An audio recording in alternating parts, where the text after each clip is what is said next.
Salam sejahtera, salam kasih untuk seluruh umat Kristiani dimanapun kita berada. Saat ini kita mungkin sedang mengikuti novena kanak-kanak Yesus yang telah kita mulai dari tanggal 15 Desember dan nantinya akan ditutup atau berakhir pada tanggal 23 Desember 2021. Tentunya selain mengikuti baik secara langsung menghadiri dalam perayaan Ekaristi atau melalui media sosial,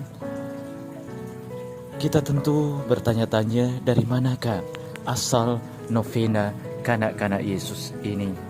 Untuk itu, marilah kita mengenal lebih jauh sejarah novena kanak-kanak Yesus ini.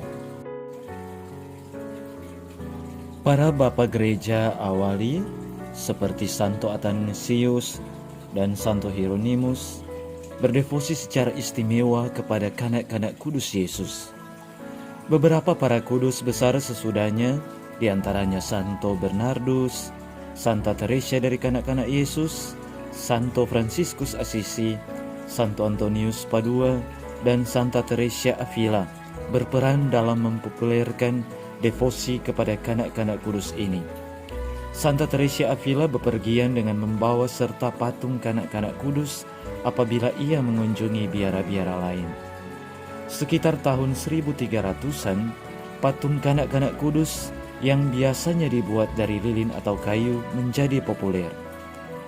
Patut diingat bahwa meski Injil tidak memberikan banyak informasi mengenai masa kanak-kanak Tuhan kita, namun kehidupan yang tersembunyi di Nazaret memungkinkan setiap orang supaya berada bersama Yesus dalam kegiatan sehari-hari. Devosi kepada kanak-kanak Yesus dari Praha berasal dari pertengahan abad ke-15. Pada tahun 1556, Maria Manriquez de Lara dari Spanyol menikah dengan seorang bangsawan Ceko bernama Vratislav Persitin. Maria membawa bersamanya patung kanak-kanak kudus yang kelak dikenal sebagai patung kanak-kanak Yesus dari Praha. Praha sendiri adalah ibu kota negara Ceko. Patung itu sendiri tingginya sekitar 18 inci. Tradisi lain mengatakan bahwa patung ini berasal dari sebuah biara di Bohemia dan kemudian dimiliki oleh Donna Isabella Manriquez yang memberikannya sebagai hadiah pernikahan kepada putrinya Maria Manriquez dan menantunya Vratislav Persitin. Pada tahun 1587, Maria memberikan patung ini sebagai hadiah pernikahan kepada anaknya, Putri Polixena Lobkowicz. Sebelum membahas lebih lanjut, baiklah kita mengetahui suatu legenda Sale mengenai asal-usul patung ini. Di sebelah selatan Spanyol, bangsa Moor menyerang sebuah biara Karmelit. Hanya 4 biarawan saja yang berhasil meloloskan diri. Seorang dari antara mereka yang bernama Yosef berdevosi secara istimewa kepada kanak-kanak kudus. Suatu ketika, kala Yosef sedang bekerja di halaman, seorang kanak-kanak menampakkan diri kepada Yosef dan memintanya untuk berdoa bersamanya. Yosef mendaraskan salam Maria, dan pada kata-kata "Terpujilah buah tubuhmu Yesus", kanak-kanak itu berkata, "Itulah aku." Yosef mengerti bahwa ia telah melihat kanak-kanak kudus dan karenanya berusaha membuat gambarannya. Selama bertahun-tahun Yosef mencoba tanpa hasil, yang berarti untuk membuat sebuah patung sesuai gambarannya. Hingga suatu hari, kanak-kanak kudus menampakkan diri kembali. Yesus mengatakan, "Aku datang untuk memperlihatkan diriku kembali kepadamu, agar engkau dapat menyelesaikan patung sesuai gambaranku."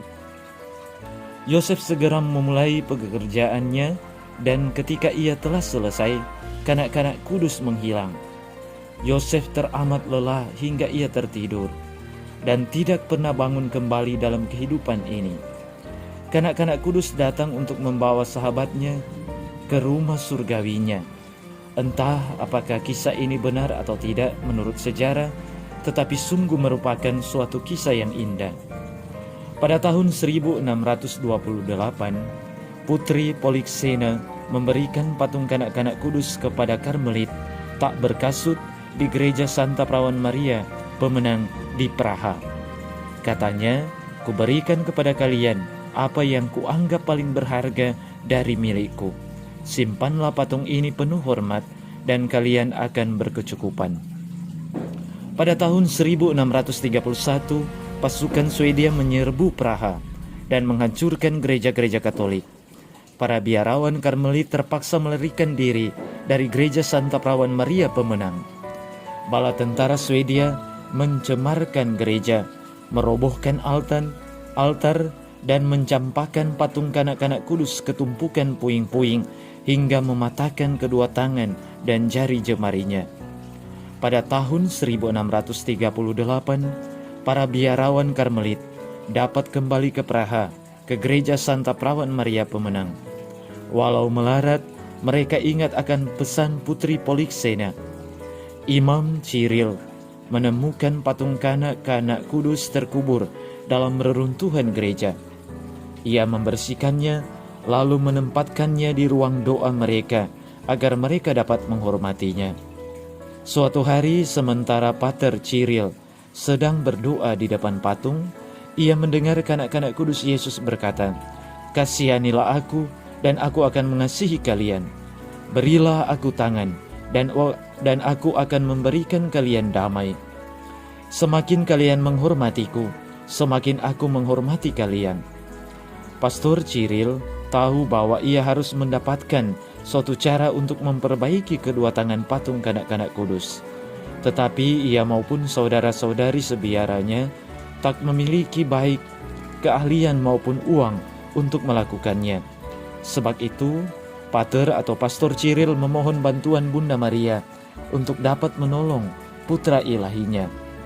Sekali lagi, sementara Pater Cyril sedang berdoa di depan patung, kanak-kanak kudus berbicara kepadanya, "Tempatkanlah aku dekat pintu masuk sakristi, maka kalian akan mendapatkan bantuan." Pater Cyril segera melakukannya. Hanya beberapa hari sesudahnya, seorang laki-laki datang ke sakristi sesudah misa untuk menawarkan bantuan. Sumbangannya dipergunakan untuk membayar biaya perbaikan patung. Selanjutnya, biara tidak pernah lagi berkekurangan. Mujizat-mujizat terjadi. Mujizat pertama dicatat dalam sebuah buku oleh Pastor Emmerich, dipublikasikan di Jerman pada tahun 1736 dan di Ceko pada tahun 1749. Bersama mujizat, datanglah berbondong-bondong pesiara. Pada tahun 1641, sebuah altar didirikan di tempat di mana patung dihormati. Dan kemudian, pada tahun 1644, sebuah kapel dibangun. Kaum bangsawan mulai mendukung devosi kepada kanak-kanak Yesus dari Praha, termasuk diantaranya Raja Ferdinand, Austria-Hungaria, Raja Charles Gustav Swedia, dan Bernard Ignatius, bangsawan Martinik. Pada tanggal 14 Januari 1651, dalam acara prosesi patung secara istimewa dari gereja Santa Perawan Maria Pemenang ke berbagai paroki lain, Bernard Ignatius mempersembahkan sebuah mahkota emas bertaktakan intan permata yang kemudian ditempatkan di atas kepala patung. Pada tahun 1648, Uskup Agung Praha secara resmi memberikan persetujuan atas devosi kepada kanak-kanak kudus Yesus di bawah gelar Kanak-kanak Yesus dari Praha. Pada tanggal 4 April 1655, Uskup Agung Joseph Korta bertindak atas nama Kardinal Harak III dengan hikmat memasangkan mahkota di kepala dan bola berhiaskan salib di atasnya pada tangan patung kanak-kanak Yesus dari Praha. Pada tahun 1741,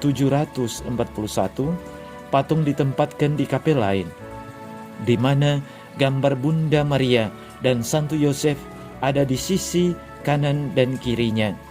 Gambar Bapa Surgawi dan Roh Kudus ada di atasnya, yang kesemuanya itu menunjukkan keluarga manusia dan keluarga ilahi Yesus.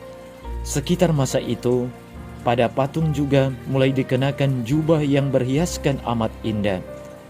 Maka sejak saat itu, devosi kepada kanak-kanak Yesus dari Praha juga terus meningkat, teristimewa di Italia, Spanyol, dan negara-negara yang berhubungan dengan pemerintahan kolonial Spanyol.